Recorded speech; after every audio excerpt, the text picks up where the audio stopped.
Hi guys, video number 40 आज class 10th की। देखो इसमें 5.1 एक्सरसाइज ख़त्म करेंगे। लास्ट वीडियो में हमने क्वेश्चन नंबर 1 का फर्स्ट पार्ट करा था। अब आगे करते हैं। देखो क्वेश्चन नंबर 1 का थर्ड पार्ट देखो भाई, एक्सरसाइज 5.1 का। The cost of digging a well after every metre of digging when it cost 150 for the first metre and 50 से इंक्रीज हो रहा है सब्सिक्वेंट मीटर। 150, 200, 250, 300। देखो सबका डिफरेंस 50-50 है, तो AP है ना, ये AP है ना भाई, क्लियर दिख रहा है वो, तो AP है। ये होती है A1 फर्स्ट टर्म, ये होती है A2, ये होती है A3, ये होती है A4। अगर A2 माइनस A1 करता हूँ तो 200 माइनस 150 50। उसके बाद A3 माइनस A2 करता हूँ 250 माइनस 200 50। A4 माइनस A3 करता हूँ 300 माइनस 250 50। ठीक है, तो yes it is an AP। ठीक है जी, क्योंकि तीनों डिफरेंस सेम आना चाहिए। अब फोर्थ पार्ट देखो भाई, उसने बोला है amount of money in the account every year when 10,000 is deposited at compound interest 8% per annum. एक होता है सिंपल इंटरेस्ट, जैसे मैंने सपोज करो 10,000 पे जमा करे बैंक में, तो जितने जमा करे वो होगा प्रिंसिपल।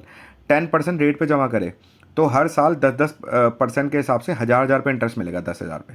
ये होता है सिंपल इंटरेस्ट। अब कंपाउंड इंटरेस्ट क्या होता है, मैंने 10,000 जमा करे, पहले साल तो 10% के हिसाब से 1,000 मिलेगा, बट उसके नेक्स्ट ईयर इंटरेस्ट लग के मतलब 11,000 पे 10% मिलेगा, समझे। और 11,000 पे 10% 1100, फिर उससे नेक्स्ट ईयर 11,000 प्लस 1100 पे 10% मिलेगा। ये होता है कंपाउंड इंटरेस्ट। और कंपाउंड इंटरेस्ट का फॉर्मूला होता है, आपने पढ़ा होगा पहले, 1 A = P 1+R/100 की पावर टाइम T। A मतलब अमाउंट, P मतलब प्रिंसिपल, R मतलब रेट ऑफ इंटरेस्ट, T मतलब टाइम। ठीक है, 10,000 जमा करें हैं तो प्रिंसिपल आ गया 10,000 पे। ठीक है, रेट ऑफ इंटरेस्ट है ROI है, ROI मतलब rate of interest 8% per annum पूरे साल का। ठीक है जी, तो amount for the first year क्या होगा पूरा लिख लेना। तो A = P क्या है 10,000, 1+8/100 टू दी पावर टाइम 1, क्योंकि फर्स्ट ईयर है। Amount for the second year क्या होगा 10,000, 1+8/100 की power 2। Amount for the third year क्या होगा 10,000, 1+8/100 की पावर 3। ऐसे चलेगा। तो साफ दिख रहा है AP है ही नहीं, क्योंकि दिस माइनस दिस आएगा ही नहीं, वो तो साफ ही दिख रहा है। ठीक है जी, नॉट एन AP। ओके, अब क्वेश्चन नंबर सेकंड देखिए। A दे रखा है 10, D दे रखा है 10। A मतलब फर्स्ट टर्म, D होता है कॉमन डिफरेंस। D का फॉर्मूला होता है A2 माइनस A1, मैंने बताया था A2 second term minus first term. ठीक है, तो अपने को क्या करना है, पहली 4 टर्म निकालनी है AP की। तो जो AP की जनरल टर्म होती है, जनरल टर्म ये होती है A+D। मेरी इंट्रो वीडियो देखो AP की, मैंने बता रखी है कि अगर हम DD ऐड करते जाते हैं तो AP निकलती जाती है। DD का मतलब पहली टर्म A है, फिर उसमें D ऐड करा, अगली टर्म हो गई A+D। A+D में दोबारा D ऐड करा A+2D, A+2D में दोबारा D ऐड करा A+3D, ऐसे करके। तो फर्स्ट 4 टर्म्स लिखनी है भाई। फर्स्ट 4 टर्म्स का मतलब हो गया A तो दे रखा है, तो सेकंड टर्म क्या होगी A+D, 10+10 20। उसके बाद A+2D, तो 20 में दोबारा 10 ऐड कर दो 30।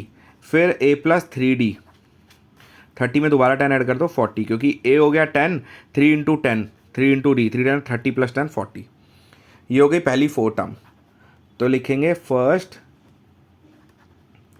4 टर्म्स हो गई। A तो 10 दे ही रखा है, फिर उसके बाद अगली 3 मैंने निकाल दी, 20 30 40, बाकी आप अब कर लोगे। ठीक है, क्वेश्चन नंबर थर्ड का भी फर्स्ट बताए थे आपको। 3 1 -1 -3। उसने बोला है for the following AP right the first term and common difference. बहुत आसान है। ये बताया था A1 A2 A3 A4। तो A1 मतलब A होती है फर्स्ट टर्म, A हो गया D, सॉरी A हो गया 3, A हो गया 3। अब D का फॉर्मूला क्या होता है A2 minus A1, second term minus first term, क्योंकि AP तो गिवन है ना, चेक करने की जरूरत ही नहीं। 1+3 -2, सीधा A लिख दो और क्या करो D लिख दो A2 minus A1। Question number 4 के 1-2 पार्ट बताए थे आपको। 2 4 8 16 से डॉट डॉट डॉट डॉट इसने बोला which of the following are AP। अगर AP है तो हमें कॉमन डिफरेंस D और अगली 3 टर्म लिखनी है। देखो AP क्या चेक करेंगे, वही A2 minus A1, 4 minus 2 2, A3 minus A2, 8 minus 4 4। तो हम लिखेंगे A2, ये A2 माइनस है, A2 minus A1 not equals to A3 minus A2, तो हो जाएगा नॉट एन AP। ठीक है जी। अब जैसे एक कर लेते हैं, कौन सा वाला, 5th पार्ट कर लेते हैं। 3 plus root 2, 3 plus 2 root 2, 3 plus 3 root 2 dot dot dot dot. तो देखो इसमें A2 माइनस A1 करो, 3 प्लस रूट 2 माइनस 3, क्योंकि ये A1 ये A2 ये A3 A4 बता चुका हूँ, रूट 2। A3 माइनस A2 करो, 3 plus 2 root 2 minus 3, minus transfer हो जाएगा ना। देखो 3 plus 2 root 2 minus 3 plus root 2, तो माइनस अंदर भेज दूंगा, माइनस 3 माइनस रूट 2, तो 2 root 2 minus root 2 root 2। A4 minus A3 कर दो, 3 plus 3 root 2 minus 3 minus 2 root 2, 3 root 2 minus 2 root 2 root 2 equal है ना। तो हम लिखेंगे A2 minus A1 is equal to A3 minus A2।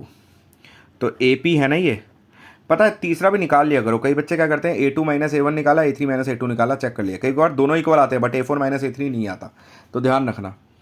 ठीक है, ये AP है, इट इज़ एन AP। अब हमें क्या लिखना है, A क्या होगा, A होती है फर्स्ट टर्म, D उल्टा बोल गया, A होता है 3, D बहुत याद आ रहा है आज मुझे A हो गई फर्स्ट टर्म 3, D क्या होगा common difference A2 minus A1, 3 plus root 2 minus 3, तो ये आ गया रूट 2।